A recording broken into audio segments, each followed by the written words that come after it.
the gym instructor pointed to my father online and said, Cyril Tyson, everyone look at him. He does not have the body type that would excel in track. And they used him as an example. And he says, what? No one is going to tell me what I can't do in my life. And he used that as a reason to start running. And he started track in that moment. He decided that one of his next tasks in life would be to take up running and excel at it.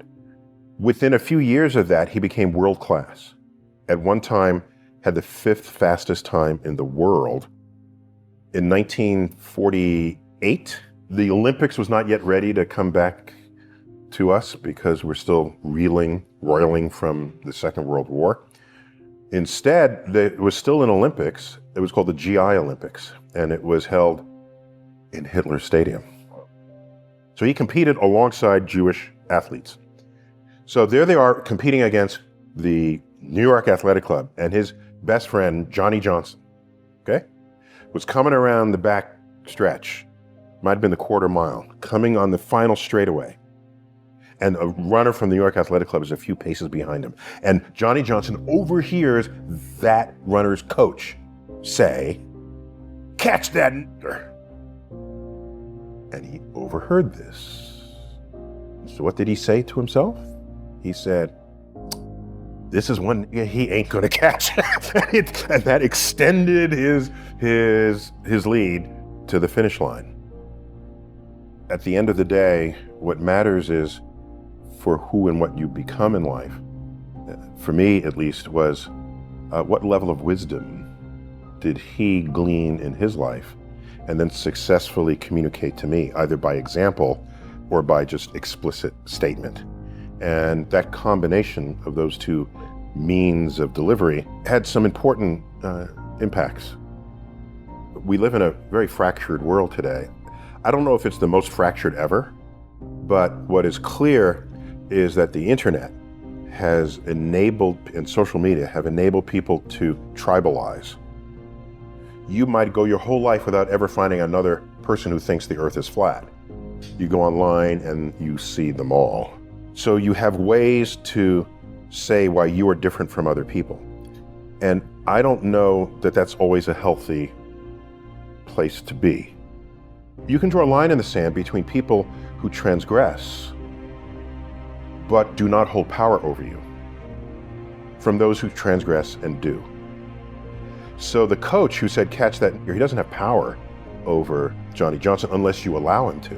This is a famous quote from Martin Luther King. You can only be ridden if your back is bent. I apportioned my emotional reactions to where it actually mattered for my life's trajectory. When I grew up, it was very common to hear the phrase, sticks and stones can break my bones, but words will never hurt me. This was an inoculation against hate speech, really, against just evil people, just nasty people. You were able to develop a system of defenses against unpleasant people out there. And I haven't heard that phrase in a long time. I don't hear it recited in the elementary schools. What I think has happened over the years is we came to learn as a civilization that words can be hurtful and words can sort of change your mood or set you into a depression.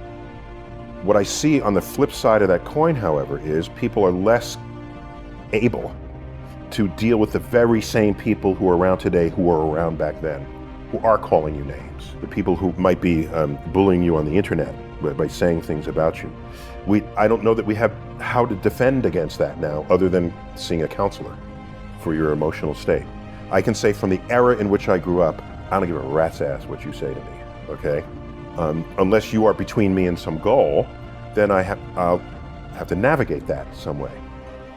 So now what do I need to do because you're in my way? Do I dig under you, go around you, leap over you? You gotta navigate it. I think high school, that's where you learn how to deal with difficult people.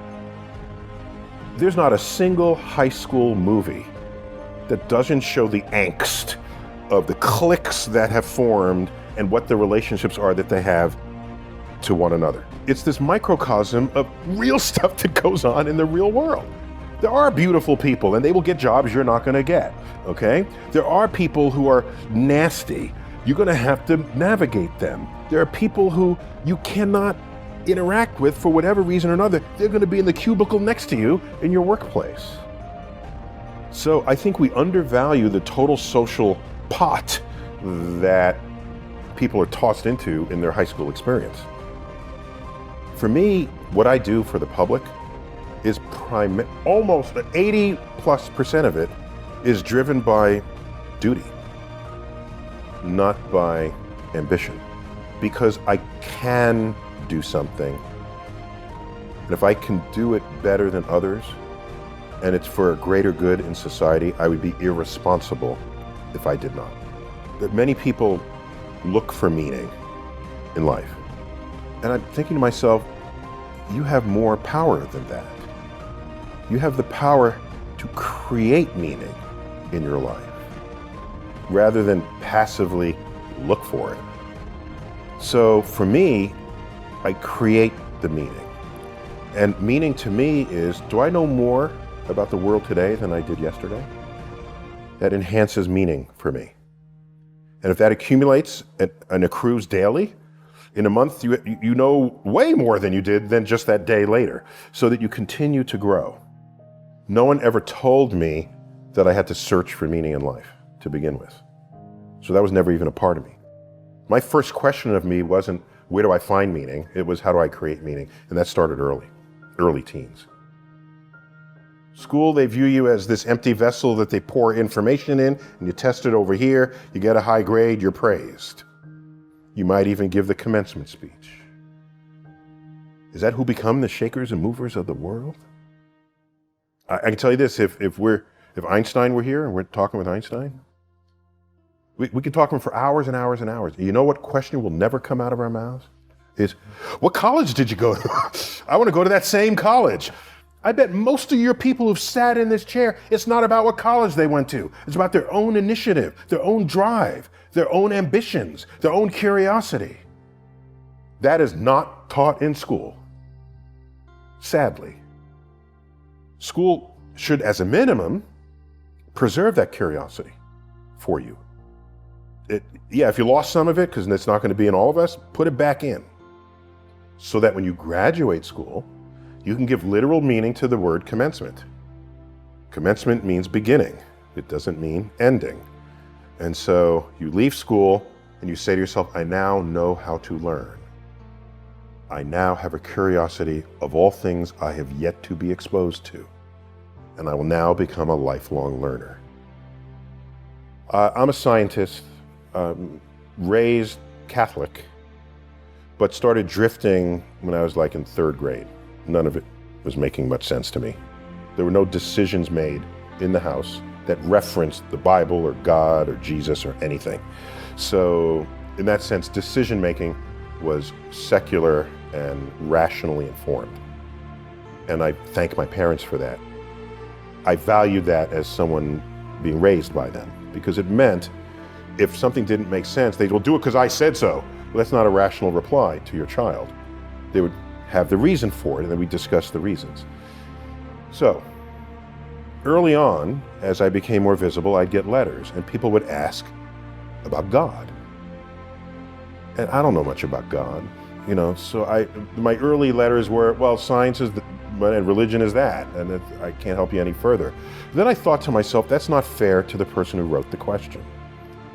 They're coming from a place, some religious tradition, whatever that tradition is, and if I'm receiving that letter, there's a contract, an implicit contract between me and the person who's seeking my guidance, my wisdom, my insights. And I owe it to that person to know as much as possible as I can about where they're coming from. I read things that take me to places where other people think. If I'm an educator, I want to know that. Because when you're speaking to me and I have some understanding of you, I can navigate, we were talking about navigation earlier, I can navigate your receptors for learning. I want to teach you how to think about the world, and then you say, I have a new way to understand the world, and you just run off. You don't even look back, because a new level of hunger has descended upon you, and methods and tools to feed that hunger are now accessible to you. So my impact would be that others are impacted and they don't even remember that I had something to do with it. On my tombstone, I want the epitaph, be ashamed to die until you have scored some victory for humanity. I want the world to be, any of us, I think, should want the world to be a little better off for you having lived in it. That doesn't mean people praising you, no, not even about that. But what do you have to give with no expectation of return?